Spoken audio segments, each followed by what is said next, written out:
I know I've already made a video on Trump and media literacy, which did well, but fuck it. I'm not done, so get ready for more. So a lot has been made of Donald Trump's relationship with professional wrestling since he returned to the Oval Office in November. Some have highlighted how Trump's rhetoric and speech resembles that of wrestling's most hated villains, and how the pomp and circumstance of his rallies aren't too far off from the glitz and glamour of WrestleMania. But I don't think that these highly discussed aspects of wrestling are the ones Trump has borrowed from the most. I think that answer lies elsewhere.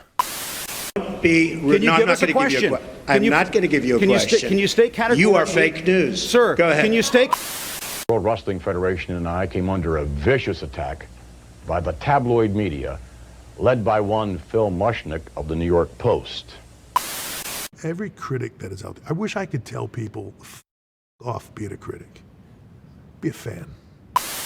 I spoke about the ways in which Donald Trump is trying to harm media literacy in a previous video, but the fact of the matter is that this is a practice that is all too similar to the world of pro wrestling, and specifically known Trump ally WWE, which has been in the game of discrediting the media for as long as the form has existed. You see, ever since its origins in the circus, professional wrestling has tried to exist under a certain realm of reality, something which industry parlance dubs kayfabe. In simple terms, kayfabe is the function of presenting the events of professional wrestling as real, and in order to maintain that secret in an increasingly skeptical and exposed world, that meant discrediting any form of exposing the business by any means necessary. In the circus days, this would manifest itself in circumstances as extreme as inviting skeptics into the ring to test their mettle against the wrestlers, who would proceed to rough these doubters up for having the temerity to disrespect the business. And though the consequences may not be as extreme these days, the same resentment towards outsiders still exists. Even in the age of social media, where nobody is under any kind of illusion that pro wrestling is real, there is still this need to protect the industry from the likes of journalists and media personalities who dare stick their nose where it doesn't belong. Which is how you get the likes of Triple H, Malachi Black, CM Punk,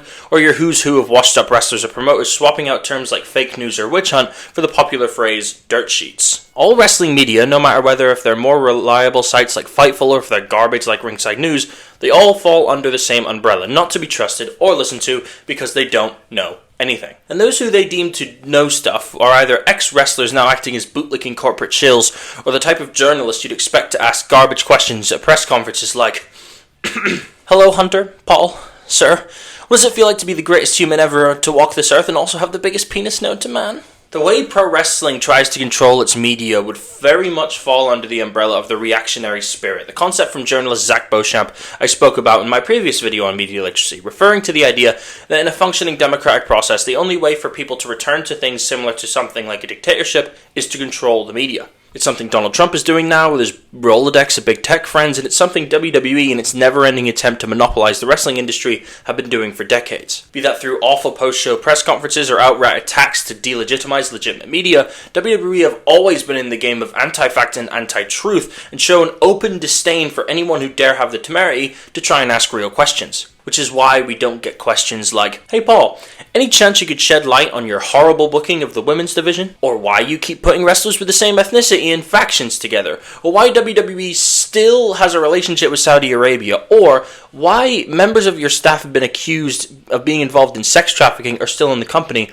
Or why you have openly claimed you'd welcome one of those accused in the lawsuit back into the company? Or is that because you still haven't read the lawsuit yet?" Nah, because why would they ask those questions when they'll lose their precious access? No, it's all a game from a gaggle of idiots looking to sit on the wrong side of history, whether written by the winners or otherwise. And that's the crux of the situation, isn't it? As much as your bad faith actors like Trump or WWE try to control the narrative around their situations, their environments, and their competition, it's on us to be media literate and to do our part to combat misinformation and disinformation in an age where it's all around us, and hold the powerful, no matter what industry they may be in, to account. Because what awaits us otherwise is a totalitarian nightmare which we already find ourselves on the edge of. So, you're going to be on the right side of history or not? Thanks for watching. Let me know what you thought of the video in the comments section below. Please like, share, and subscribe for more. And I'll see you in the next one. Oh, bye-bye.